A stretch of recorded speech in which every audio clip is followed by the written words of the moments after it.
How chill the kite brings home the night that Mang the bat sets free. The herds are shut in byre and hut, for loose till dawn are we. This is the hour of pride and power, talon and tush and claw. Oh, hear the call, good hunting all that keep the jungle law. Night Song in the Jungle. It was 7 o'clock of a very warm evening in the Seeonee Hills when Father Wolf woke up from his day's rest, scratched himself, yawned, and spread out his paws one after the other to get rid of the sleepy feeling in their tips. Mother Wolf lay with her big gray nose dropped across her 4 tumbling, squealing cubs, and the moon shone into the mouth of the cave where they all lived. "Harr!" said Father Wolf. "It is time to hunt again." He was going to spring downhill when a little shadow with a bushy tail crossed the threshold and whined, "Good luck go with you, O Chief of the Wolves! And good luck and strong white teeth go with the noble children, that they may never forget the hungry in this world." It was the jackal, Tabaqui the dish-licker, and the wolves of India despise Tabaqui because he runs about making mischief and telling tales and eating rags and pieces of leather from the village rubbish heaps. But they are afraid of him too, because Tabaqui, more than anyone else in the jungle, is apt to go mad. And then he forgets that he was ever afraid of anyone, and runs through the forest biting everything in his way. Even the tiger runs and hides when little Tabaqui goes mad, for madness is the most disgraceful thing that can overtake a wild creature. We call it hydrophobia, but they call it dewani, the madness, and run. "Enter then, and look," said Father Wolf stiffly, "but there is no food here." "For a wolf, no," said Tabaqui, "but for so mean a person as myself, a dry bone is a good feast. Who are we, the Giederlog, the jackal people, to pick and choose?" He scuttled to the back of the cave, where he found the bone of a buck with some meat on it, and sat cracking the end merrily. "All thanks for this good meal," he said, licking his lips. "How beautiful are the noble children! How large are their eyes! And so young, too! Indeed, indeed, I might have remembered that the children of kings are men from the beginning." Now, Tabaqui knew as well as anyone else that there is nothing so unlucky as to compliment children to their faces. It pleased him to see Mother and Father Wolf look uncomfortable. Tabaqui sat still, rejoicing in the mischief that he had made, and then he said spitefully, "Shere Khan, the big one, has shifted his hunting grounds. He will hunt among these hills for the next moon, so he has told me." Shere Khan was the tiger who lived near the Waingunga River, 20 miles away. "He has no right," Father Wolf began angrily. "By the law of the jungle he has no right to change his quarters without due warning. He will frighten every head of game within 10 miles, and I have to kill for 2 these days." "His mother did not call him Lungri, the lame one, for nothing," said Mother Wolf quietly. "He has been lame in 1 foot from his birth. That is why he has only killed cattle. Now the villagers of the Waingunga are angry with him, and he has come here to make our villagers angry. They will scour the jungle for him when he is far away, and we and our children must run when the grass is set alight. Indeed, we are very grateful to Shere Khan." "Shall I tell him of your gratitude?" said Tabaqui. "Out!" snapped Father Wolf. "Out and hunt with thy master. Thou hast done harm enough for 1 night." "I go," said Tabaqui quietly. "He can hear Shere Khan below in the thickets. I might have saved myself the message." Father Wolf listened, and below in the valley that ran down to a little river he heard the dry, angry, snarly sing-song whine of a tiger who has caught nothing and does not care if all the jungle knows it. "The fool," said Father Wolf, "to begin a night's work with that noise! Does he think that our buck are like his fat Waingunga bullocks?" "Hush! It is neither bullock nor buck he hunts tonight," said Mother Wolf. "It is man." The whine had changed to a sort of humming purr that seemed to come from every quarter of the compass. It was the noise that bewilders woodcutters and gypsies sleeping in the open, and makes them run sometimes into the very mouth of the tiger. Man, said Father Wolf, showing all his white teeth. Faugh! Are there not enough beetles and frogs in the tanks that he must eat man, and on our ground too? The law of the jungle, which never orders anything without a reason, forbids every beast to eat man, except when he is killing to show his children how to kill, and then he must hunt outside the hunting grounds of his pack or tribe. The real reason for this is that man-killing means, sooner or later, the arrival of white men on elephants, with guns, and hundreds of brown men with gongs and rockets and torches. Then everybody in the jungle suffers. The reason the beasts give among themselves is that man is the weakest and most defenseless of all living things, and it is unsportsmanlike to touch him. They say, too, and it is true, that man-eaters become mangy and lose their teeth. The purr grew louder, and ended in the full-throated "Arr!" of the tiger's charge. Then there was a howl, an untigerish howl, from Shere Khan. "He has missed," said Mother Wolf. "What is it?" Father Wolf ran out a few paces, and heard Shere Khan muttering and mumbling savagely as he tumbled about in the scrub. "The fool has had no more sense than to jump at a woodcutter's campfire, and has burned his feet," said Father Wolf with a grunt. "Tabaqui is with him."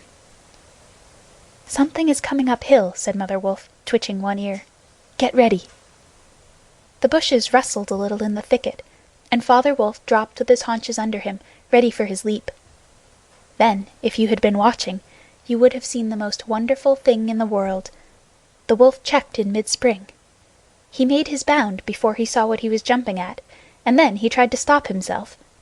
The result was that he shot up straight into the air for 4 or 5 feet, landing almost where he left the ground. "Man!" he snapped. "A man's cub! Look!" Directly in front of him, holding on by a low branch, stood a naked brown baby who could just walk, as soft and as dimpled a little atom as ever came to a wolf's cave at night.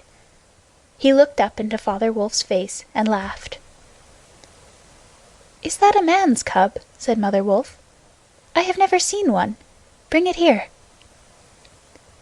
A wolf accustomed to moving his own cubs can, if necessary, mouth an egg without breaking it, and though Father Wolf's jaws closed right on the child's back, not a tooth even scratched the skin as he laid it down among the cubs.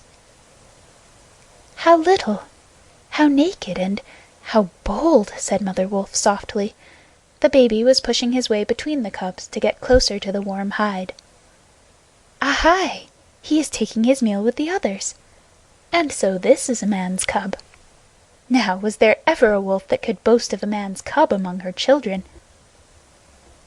"I have heard now and again of such a thing, but never in our pack or in my time," said Father Wolf. "He is altogether without hair, and I could kill him with a touch of my foot. But see, he looks up and is not afraid." The moonlight was blocked out of the mouth of the cave, for Shere Khan's great head and shoulders were thrust into the entrance. Tabaqui, behind him, was squeaking, my lord, it went in here!" "Shere Khan does us great honor," said Father Wolf, but his eyes were very angry. "What does Shere Khan need?" "My quarry. A man's cub went this way," said Shere Khan. "Its parents have run off. Give it to me." Shere Khan had jumped at a woodcutter's campfire, as Father Wolf had said, and was furious from the pain of his burned feet. But Father Wolf knew that the mouth of the cave was too narrow for a tiger to come in by. Even where he was, Shere Khan's shoulders and forepaws were cramped for want of room, as a man's would be if he tried to fight in a barrel. "The wolves are a free people," said Father Wolf. "They take orders from the head of the pack, and not from any striped cattle killer. The man's cub is ours, to kill if we choose." "Ye choose and ye do not choose. What talk is this of choosing? By the bull that I killed, am I to stand nosing in your dog's den for my fair dues? It is I, Shere Khan, who speak." The tiger's roar filled the cave with thunder. Mother Wolf shook herself free of the cubs and sprang forward, her eyes like 2 green moons in the darkness, facing the blazing eyes of Shere Khan. "And it is I, Raksha, the demon, who answers. The man's cub is mine, Lungri, mine to me. He shall not be killed. He shall live to run with the pack and to hunt with the pack, and in the end, look you, hunter of little naked cubs, frog-eater, fish-killer, he shall hunt thee. Now get hence, or by Sambur that I killed, I eat no starved cattle. Back thou goest to thy mother, burned beast of the jungle, lamer than ever thou camest into the world. Go!" Father Wolf looked on amazed. He had almost forgotten the days when he won Mother Wolf in fair fight from 5 other wolves, when she ran in the pack and was not called the demon for compliment's sake. Shere Khan might have faced Father Wolf, but he could not stand up against Mother Wolf, for he knew that where he was she had all the advantage of the ground and would fight to the death. So he backed out of the cave mouth growling, and when he was clear he shouted, "Each dog barks in his own yard. We will see what the pack will say to this fostering of man cubs. The cub is mine, and to my teeth he will come in the end, O bush-tailed thieves!" Mother Wolf threw herself down panting among the cubs, and Father Wolf said to her gravely, "Shere Khan speaks this much truth. The cub must be shown to the pack. Wilt thou still keep him, mother?" "Keep him!" she gasped. "He came naked, by night, alone and very hungry, yet he was not afraid. Look, he has pushed one of my babes to one side already. And that lame butcher would have killed him, and would have run off to the Waingunga while the villagers here hunted through all our lairs in revenge. Keep him? Assuredly I will keep him. Lie still, little frog. O thou Mowgli, for Mowgli the Frog I will call thee. The time will come when thou wilt hunt Shere Khan as he has hunted thee." "But what will our pack say?" said Father Wolf. "The law of the jungle lays down very clearly that any wolf may, when he marries, withdraw from the pack he belongs to. But as soon as his cubs are old enough to stand on their feet, he must bring them to the pack council, which is generally held once a month at full moon, in order that the other wolves may identify them. After that inspection, the cubs are free to run where they please, and until they have killed their first buck, no excuse is accepted if a grown wolf of the pack kills one of them. The punishment is death where the murderer can be found, and if you think for a minute you will see that this must be so." Father Wolf waited till his cubs could run a little, and then on the night of the pack meeting took them and Mowgli and Mother Wolf to the Council Rock, a hilltop covered with stones and boulders where 100 wolves could hide. Akela, the great gray lone wolf who led all the pack by strength and cunning, lay out at full length on his rock, and below him sat 40 or more wolves of every size and color, from badger-colored veterans who could handle a buck alone, to young black 3-year-olds who thought they could. The lone wolf had led them for a year now. He had fallen twice into a wolf trap in his youth, and once he had been beaten and left for dead, so he knew the manners and customs of men. There was very little talking at the rock. The cubs tumbled over each other in the center of the circle where their mothers and fathers sat, and now and again a senior wolf would go quietly up to a cub, look at him carefully, and return to his place on noiseless feet. Sometimes a mother would push her cub far out into the moonlight to be sure that he had not been overlooked. Akela from his rock would cry, "Ye know the law! Ye know the law! Look well, O wolves!" And the anxious mothers would take up the call, "Look, look well, O wolves!" At last, and Mother Wolf's neck bristles lifted as the time came, Father Wolf pushed Mowgli the Frog, as they called him, into the center, where he sat laughing and playing with some pebbles that glistened in the moonlight. Akela never raised his head from his paws, but went on with the monotonous cry, "Look well!" A muffled roar came up from behind the rocks, the voice of Shere Khan crying, "The cub is mine! Give him to me! What have the Free People to do with a man's cub?"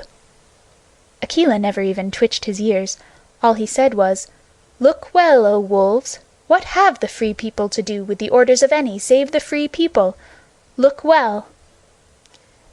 There was a chorus of deep growls, and a young wolf in his 4th year flung back Shere Khan's question to Akela. "What have the Free People to do with a man's cub?" Now, the law of the jungle lays down that if there is any dispute as to the right of a cub to be accepted by the pack, he must be spoken for by at least 2 members of the pack who are not his father and mother. "Who speaks for this cub?" said Akela. "Among the Free People, who speaks?" There was no answer, and Mother Wolf got ready for what she knew would be her last fight, if things came to fighting. Then the only other creature who is allowed at the Pack Council, Baloo, the sleepy brown bear who teaches the wolf cubs the law of the jungle, old Baloo, who can come and go where he pleases because he eats only nuts and roots and honey, rose upon his hind quarters and grunted. "The man's cub? The man's cub?" he said. "I speak for the man's cub. There is no harm in a man's cub. I have no gift of words, but I speak the truth. Let him run with the pack and be entered with the others. I myself will teach him."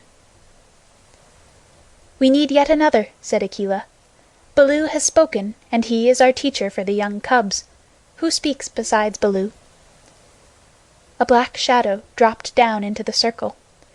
It was Bagheera, the Black Panther, inky black all over, but with the panther markings showing up in certain lights like the pattern of watered silk. Everybody knew Bagheera, and nobody cared to cross his path, for he was as cunning as Tabaqui, as bold as the wild buffalo, and as reckless as the wounded elephant. But he had a voice as soft as wild honey dripping from a tree, and a skin softer than down. "O Akela, and ye the Free People," he purred, "I have no right in your assembly, but the law of the jungle says that if there is a doubt which is not a killing matter in regard to a new cub, the life of that cub may be bought at a price. And the law does not say who may or may not pay that price. Am I right?" "Good, good," said the young wolves, who are always hungry. "Listen to Bagheera. The cub can be bought for a price. It is the law." "Knowing that I have no right to speak here, I ask your leave." "Speak, then!" cried 20 voices. "To kill a naked cub is a shame. Besides, he may be better sport for you when he is grown. Baloo has spoken in his behalf. Now, to Baloo's word, I will add 1 bull, and a fat one, newly killed, not half a mile from here, if you will accept the man's cub according to the law. Is it difficult?" There was a clamor of scores of voices, saying, "What matter? He will die in the winter rains. He will scorch in the sun. What harm can a naked frog do us? Let him run with the pack. Where is the bull, Bagheera? Let him be accepted." And then came Akela's deep bay, crying, look well, O wolves!" Mowgli was still deeply interested in the pebbles, and he did not notice when the wolves came and looked at him one by one. At last they all went down the hill for the dead bull, and only Akela, Bagheera, Baloo, and Mowgli's own wolves were left. Shere Khan roared still in the night, for he was very angry that Mowgli had not been handed over to him. "Aye, roar well," said Bagheera under his whiskers. "For the time will come when this naked thing will make thee roar to another tune, or I know nothing of man." "It was well done," said Akela. "Men and their cubs are very wise. He may be a help in time." "Truly, a help in time of need, for none can hope to lead the pack forever," said Bagheera. Akela said nothing. He was thinking of the time that comes to every leader of every pack, when his strength goes from him, and he gets feebler and feebler, till at last he is killed by the wolves, and a new leader comes up, to be killed in his turn. "Take him away," he said to Father Wolf, "and train him as befits one of the Free People." And that is how Mowgli was entered into the Seeonee Wolf Pack for the price of a bull and on Baloo's good word. End of Chapter 1, Part 1.